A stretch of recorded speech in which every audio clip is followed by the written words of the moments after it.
1. Every game is different and there is no clear answer to this question, but I will just tell you what I found out by playing a bunch of games and researching. While most of the things I say here can also be applied to level design, with game mechanic I mainly mean things like jumping, fighting, double jump, shooting, crafting, building and so on. But some games need all of that, so why 1?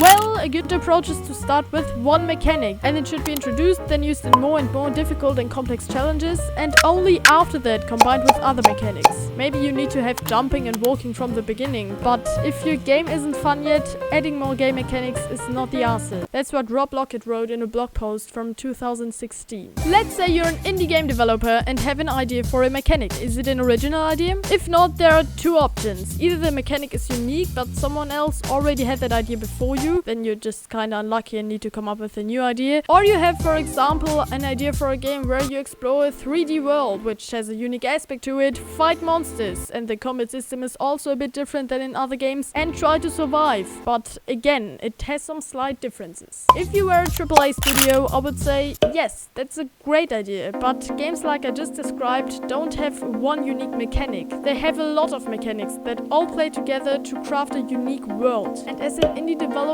you just don't really have the time to make all these mechanics, and even if you somehow had, AAA studios can market their game really well, and there are so many games like I described that yours would unfortunately probably just not get any attention. So it might be better to come up with something entirely unique. That of course doesn't mean you can't make cool worlds, but pick the main mechanic first. That's the next point. Everything should be designed around your mechanic, and any new mechanic, level, character, whatever you add, try to make it part of your main mechanic. A great example for this is Super Mario Odyssey. The main mechanic is throwing Cappy, and you can use that to do anything. Movement, power-ups, fighting. It's a multi-purpose mechanic. I think I forgot something.